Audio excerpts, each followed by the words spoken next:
problem in schools worldwide.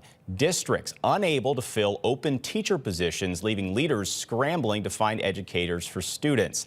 Now, one district in the metro is taking its recruiting efforts overseas. First Alert 4's Melanie Johnson is here with that story. Melanie?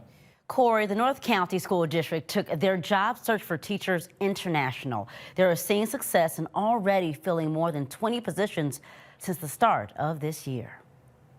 St. Louis kids particularly had this rich history of to talk about, and that's something that we don't have. He left his home in the Philippines, more than 8,000 miles away, to become one of the newest additions to the Riverview Gardens School District. I've been teaching in the Philippines for 12 years now, and I think I got to a situation already that I think I need to expand more, to learn more different cultures and how I can share my teaching experience. I'm a passionate teacher and I'm here to teach them. I'm not here just because to fill a vacancy or just to, get a paycheck. Ronnell R.J. Compentente is among 25 educators brought to North County from overseas as a solution to the ongoing teacher shortage. The district also bringing in teachers from South Africa and Kenya beginning in August. St. Louis as a city have been through a lot, and that's something that I think that's kind of unique to this story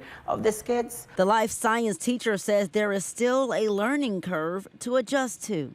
It's a different culture. I need to learn also like how these kids grow up, how these kids are like exposed to different cultures as well. However, RJ believes his decade of experience and where he's from will be a unique strength that will make Riverview stand out. Seeing me from another part of the world, transported and transplanted in their classrooms, it gives them a different perspective. As his first semester in America comes to an end, his love for his students has become his motivation, and now he's doing all he can to make St. Louis feel like home. I already tried your toasted raviolis. Yeah. I already tried your famous Evo's pizzas. Now, he also wants to go to a Cardinals game as well. The district used a staffing agency to find him and other international teachers and help them get their work visas. The international teachers also pay for their own housing through their teacher salaries. Melanie Johnson, First Alert 4. Interesting solution, certainly. All right, Melanie, thank you.